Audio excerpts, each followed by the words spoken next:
Olá, queridos alunos, tudo bem com vocês? Eu sou o professor Ian Souto, daquele que é o melhor componente, o componente de História. Vamos à nossa aula de número 2.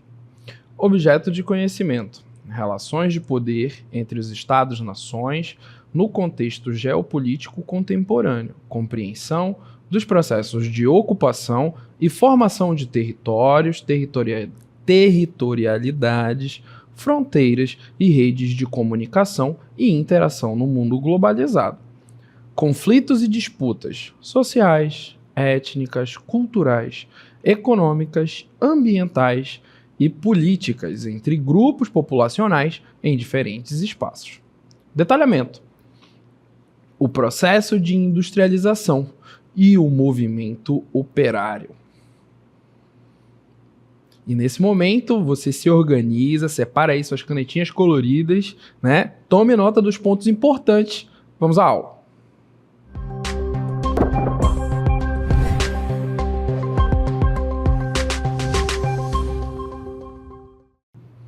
E olha só onde o professor, né, está. Nós entramos numa cápsula do tempo e retornamos lá para os primórdios, né, daquilo que consideramos como industrialização, né, ou a primeira revolução industrial. Então percebemos que esse contexto histórico, né, da primeira revolução industrial e que vai acontecer na Inglaterra, ele vai ser, né, um primeiro passo, né, dentro das características do mundo moderno. Então a industrialização ela vai trazer consigo alguns aspectos extremamente importantes para a compreensão do mundo moderno. E vamos entender, né, essas mudanças relacionadas à industrialização, como a urbanização, o crescimento demográfico, a substituição da base econômica, né, e a produção artesanal, ela é substituída pela produção mecânica em larga escala. Então, num primeiro momento, as mudanças ocasionadas pelo processo da industrialização vai ser a alteração, né, de um modo geral. Você tinha a maioria da população vivendo no campo rural, né, e vão fazer essa transição para o mundo urbano, tá? Então, esse processo de industrialização vai gerar esse movimento do rural para o urbano, gerando também um crescimento demográfico. Isso significa o quê? Que as cidades elas vão cada vez mais, né, aumentar as suas delimitações, além da substituição dessa base econômica. Então, se antes você tinha uma produção voltada para o agro, agora a predominância vai ser de objetos, né, manufaturados. E aqui nós temos alguns aspectos primordiais da primeira revolução industrial. Vale ressaltar que esse processo de revolução industrial ele é dividido em momentos. Então agora vamos identificar os tópicos principais dessa primeira revolução industrial, que vai acontecer ali entre o século XVIII até o século XIX, e que vai ter a predominância de uma técnica simples de produção, como você pode perceber no nosso cenário, né? Você vai ter ainda um caminhar, né, dentro do desenvolvimento e da utilização das máquinas, num primeiro momento, a vapor. E essa produção ela vai ter uma predominância na indústria têxtil, né, na indústria de tecidos. E vai, né, apresentar-se o pioneirismo inglês. Então isso quer dizer que a primeira revolução industrial ela vai acontecer diante daquela que era a nação, né, mais desenvolvida, principalmente nas questões econômicas e nas relações comerciais, que era a Inglaterra. Então, esse primeiro passo da Revolução Industrial, ele não ocorre por acaso. À época, a Inglaterra era uma nação pioneira e que estava à frente do comando, podemos assim dizer, do comércio global. Após a primeira revolução, nós temos a segunda. A segunda revolução industrial, ela já vai apresentar-se ali no final do século XIX até meado de 1970 e vai apresentar características como a utilização do petróleo como fonte de energia, substituindo, né, o vapor, a criação de máquinas com motores mais sofisticados e movidos também a partir da energia elétrica. E vai, né, essa segunda revolução industrial, ela vai necessitar de uma mão de obra mais especializada. E é dentro dessa alternância, né, tanto da utilização de fontes de energia, assim como da mão de obra empregada, é que os Estados Unidos da América tornam-se uma grande potência mundial. Vale ressaltar que o contexto histórico da segunda revolução industrial, ele vai estar pautado ali no período entre guerras, Primeira, Segunda Guerra Mundial. E isso vai favorecer os Estados Unidos da América dentro desse contexto.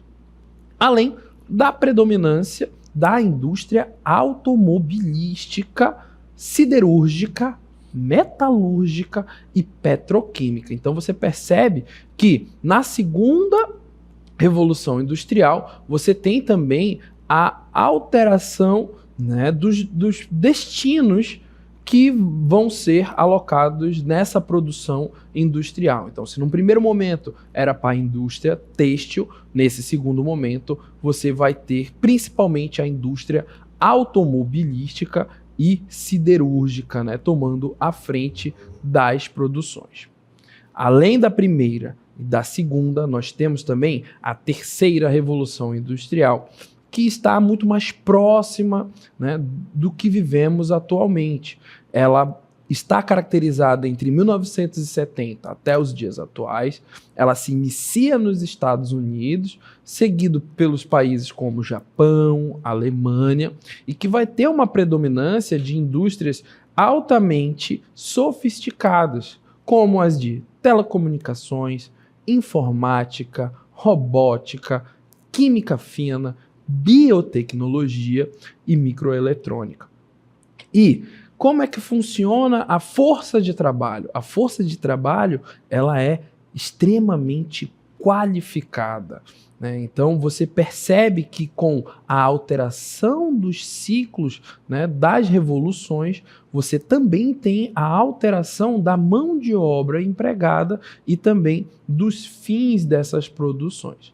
A terceira revolução, ela também se apresenta, né, como característica o aumento da reciclagem de produtos e da criação de novos materiais, que utilizam matérias-primas mais abundantes e baratas, elementos centrais na ciência e na tecnologia. Então você percebe que esse processo da Revolução Industrial, ele também está atrelado a alterações dos sistemas, né? Principalmente qual sistema? Do sistema natural, a natureza como um todo. E essa preocupação com os recursos naturais, com as limitações da natureza e da exploração desses recursos, ela já vai tender a aparecer agora, somente, né, na terceira revolução. Então essa é uma preocupação recente com os elementos naturais. E dentro desse processo de entender o contexto geral, nós precisamos focar no Brasil. E no Brasil, como essa industrialização acontece? Olha só, ela se inicia em meados do século XIX. Então, logo, esse processo de industrialização é um processo tardio. E ele inicia-se, né, com a instalação da indústria têxtil, tá? Com o surgimento também da Companhia Siderúrgica Nacional ali em 1941. Além da instalação da indústria automobilística entre os anos 50 e 60, a criação da Vale do Rio Doce e da Petrobras, além da criação do Plano Rodoviário Nacional e do Banco Nacional de Desenvolvimento Econômico e Social, BNDES. Então, Para compreendermos essa relação entre o processo de industrialização e o Brasil e o porquê que ele vai ser um processo tardio, nós temos que compreender as fases da evolução das atividades econômicas no Brasil, tá? Então, dentro da história do Brasil, nós temos uma divisão, umas fases, né, econômicas. Num primeiro momento, ali entre 1530 até 1808, nós temos o chamado período colonial, onde o Brasil era colônia de Portugal e ele estava atrelado ao Pacto Colonial. Então, dentro desse Pacto Colonial, um dos pontos era que no território brasileiro não deveria haver indústrias. Afinal, o Brasil precisava comprar, né, os produtos advindos da sua metrópole, Portugal. Em 1785, nós temos o alvará de proibição de instalação de pequenas fábricas no Brasil, além, né, da instalação e de uma predominância de engenhos de açúcar. Então, essa primeira fase está relacionada, né, a essa fase em que o Brasil era estritamente dependente de Portugal. A segunda fase inaugura-se a partir de 1808 e vai até meados de 1930. Essa fase ela é marcada, num primeiro momento, pelo ano de 1808, que está atrelado à chegada da família real portuguesa ao Brasil. Então, com a chegada da família real portuguesa ao Brasil, esse território ele deixa de ser colônia e passa a ser o território base, né, da coroa portuguesa. Então, muitos aspectos, principalmente sociais, vão ser alterados, além dos aspectos econômicos. Então, você tem a revogação dos alvarás que impediam as pequenas indústrias e a partir desse momento começam a surgir as primeiras fabriquetas no Brasil, mas, de um modo geral, essa segunda fase ela é marcada, como você pode perceber na imagem, né, pela produção do café. A terceira fase inaugura-se em meados de 1930 e vai até meados de 1956, onde você tem, com o contexto mundial da crise de 1929, a queda na produção cafeeira. Assim, foi empregado, né, como política econômica aquilo que chamamos de substituição das importações, e vai haver um redirecionamento da economia cafeeira. O café até então era o principal produto produzido pelo Brasil, e vai haver essa substituição. É claro que essa substituição ela não acontece do dia para a noite, né? É toda uma estrutura em que vai ser construída para que o café deixe de ser o principal produto que movimentava a economia brasileira, né, para agora ser produtos manufaturados. Então, você vai ter, a partir de 1930, né, com o governo Vargas, esse boom, né, na ampliação da infraestrutura, dos meios de transporte, além da fundação, né, de importantes indústrias estatais, como, por exemplo, a Petrobras. E temos uma quarta fase, tá, que vai entre 1956 até os dias atuais, tá? Que é marcada pela presença já de grandes empresas estrangeiras, as multinacionais, onde o Estado ele ofereceu incentivos fiscais para a instalação de novas indústrias, a criação de infraestruturas, né, o desenvolvimento da produção, para que esses produtos circulem, né, não somente como bens, mas também que movimente a economia, além do crescimento da malha rodoviária. Afinal de contas, no Brasil nós temos como principal meio de transporte o meio automobilístico, os automóveis, né? E também, dentro desse processo da quarta fase, nós temos a adoção de medidas neoliberais e que marcam esse início da quarta fase, né, com medidas de privatização de empresas estatais. Então, é assim que, de um modo geral, nós dividimos as fases, os ciclos econômicos em que o Brasil, né, esteve inserido. Vamos adiante. Fatores da industrialização no Brasil, tá? Nós temos os lucros que eram provenientes do principal, né, produto, que era o café, a experiência estrangeira em técnicas de produção de diversos produtos, a formação de mercado consumidor urbano, tá? Com a formação da classe média, e nós temos também o surgimento de uma sociedade urbana e industrial. Então, dentro desses fatores atrelados ao processo de industrialização e o Brasil, você tem, né, muitas marcas da primeira Revolução Industrial, que é o quê? Esse movimento do campo para o urbano, alteração, né, dos principais produtos que movimentavam a economia brasileira.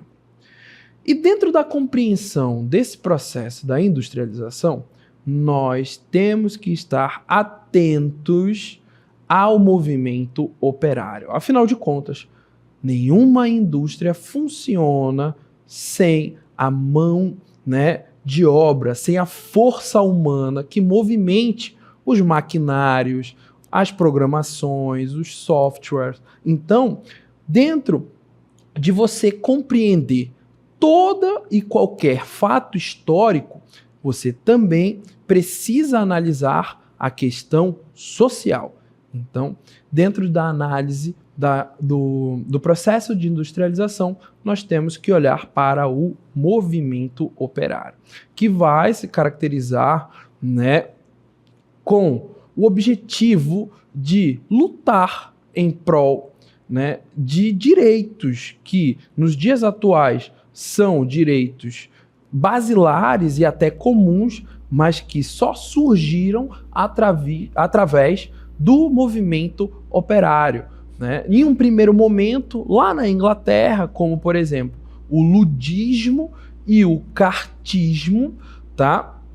Além, né, de movimentações por parte do operariado com os patrões para encontrar soluções para problemas do dia a dia, tá? E dentro desse movimento operário, você vai ter reivindicações por parte dos trabalhadores, né, de melhorar as condições de trabalho. Então você tem, num primeiro momento, trabalhadores que trabalhavam mais de 12 horas, trabalho infantil, né, abusos por parte do patrão, né, abusos psicológicos ou até mesmo físicos que esse operariado sofria.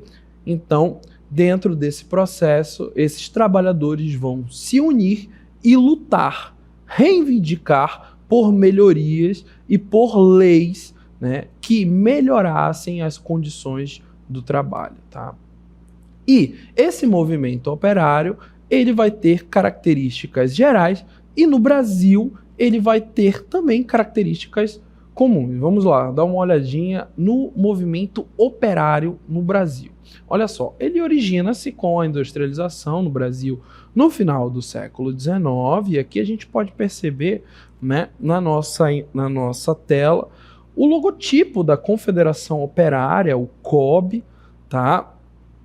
E esses trabalhadores urbanos, eles se organizam para obterem melhores condições de trabalho, tá? Então esse movimento operário, ele nasce ali no século XIX e vai ser essa união dos trabalhadores urbanos, reivindicando melhorias das condições de trabalho.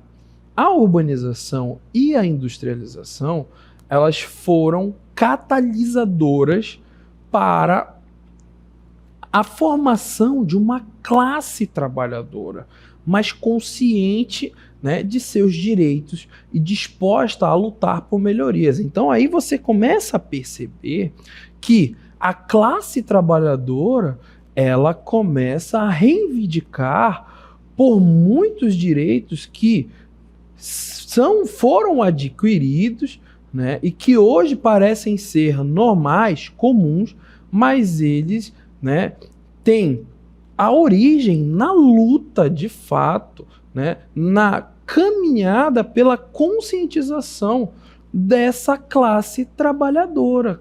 Então, dentro desse processo, essa classe trabalhadora, ela vai lutar por alguns pontos principais. Olha só, como, né, a melhoria dessas condições precárias de trabalho.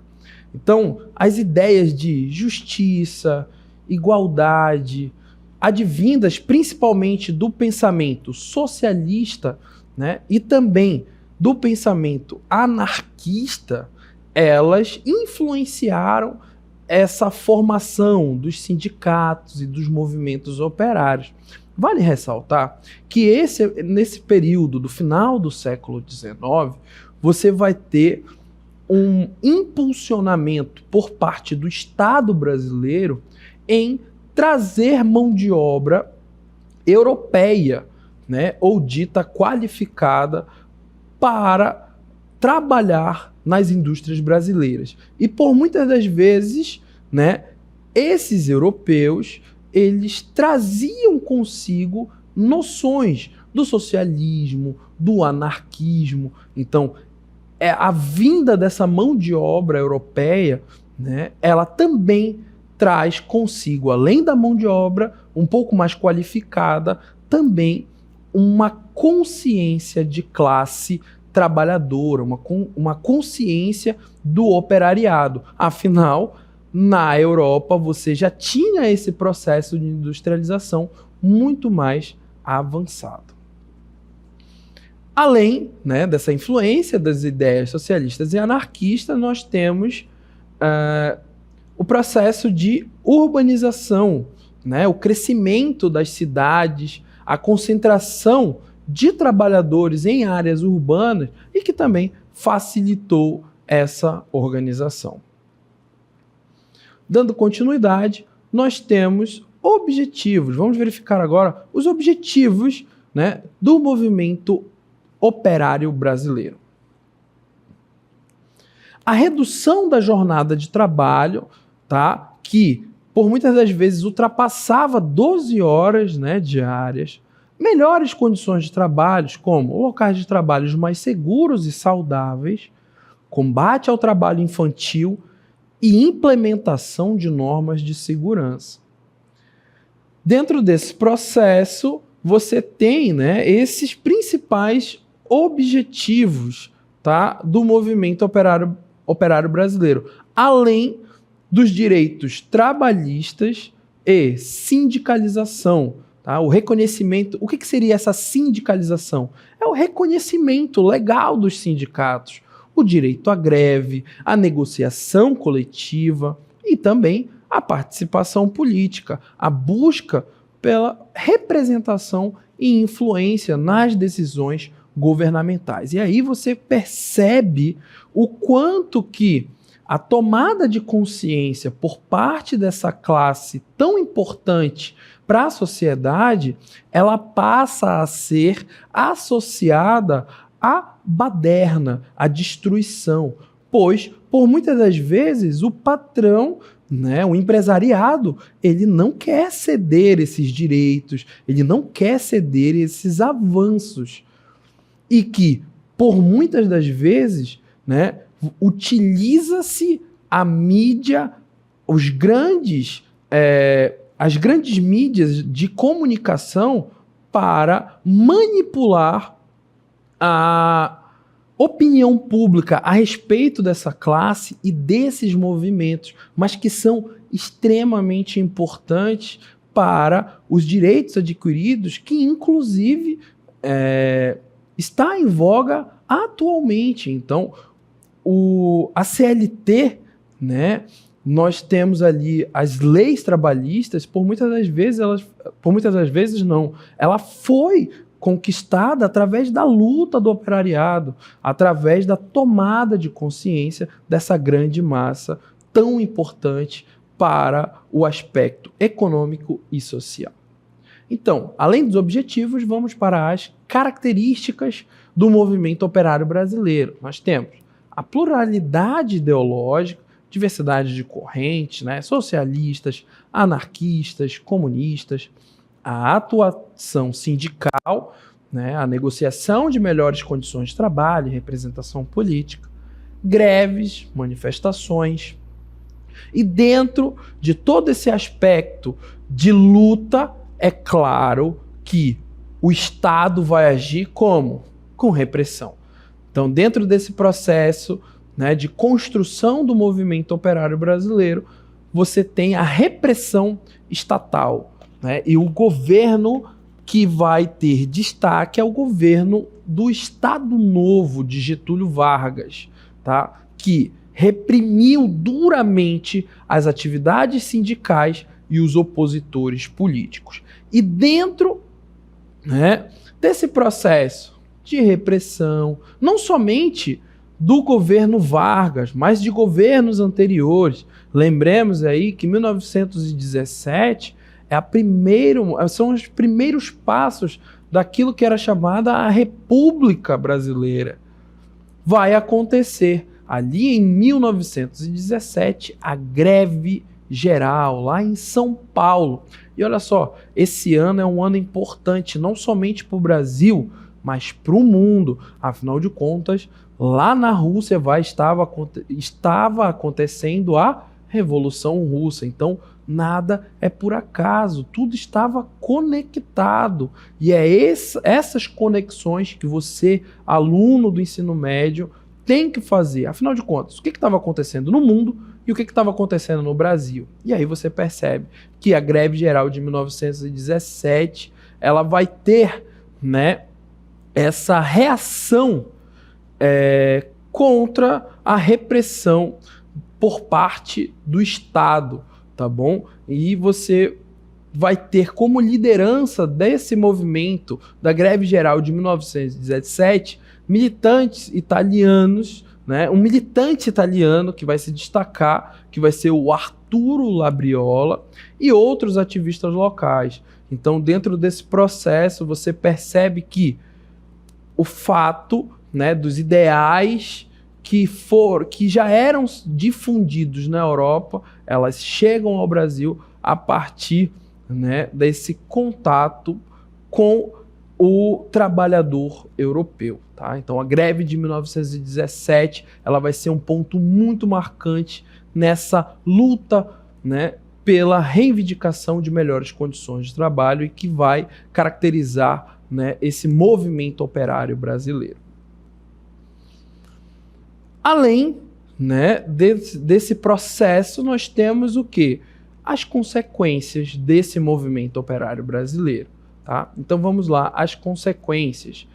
Você tem a criação, né, da consolidação das leis do trabalho, a nossa CLT, que só vai acontecer lá em 1943 com o governo Vargas e que inclusive vai marcar muito a figura do Vargas politicamente, né? Ele vai se autoconsiderar o pai, né, do trabalhador brasileiro, que foi um marco dos direitos trabalhistas e que estabeleceu, né, essas normas, tá? O reconhecimento dos sindicatos, tá? Você vai ter, a partir dessa pressão do movimento, o reconhecimento legal dos sindicatos e também na garantia do direito à greve. Além da participação política dos trabalhadores após o período autoritário, né? Você já tem aí um salto, tá? Após o período autoritário, que aqui nós consideramos o período da ditadura militar, e aí você tem a Constituição de 88, né, que ela já retoma e estabelece novamente os direitos políticos, sociais e consolida a participação dos trabalhadores na vida política do Brasil, tá bom? Além das transformações na consciência social. Você tem um aumento na conscientização dos trabalhadores sobre direitos, né, e fortalecendo a solidariedade entre eles. Então, na nossa aula, perpassamos por pontos importantes desse fato histórico, né, o processo de industrialização. Esteja sempre atento ao que está acontecendo no contexto mundial, vai refletir no território brasileiro, tá bom? E assim finalizamos a nossa aula.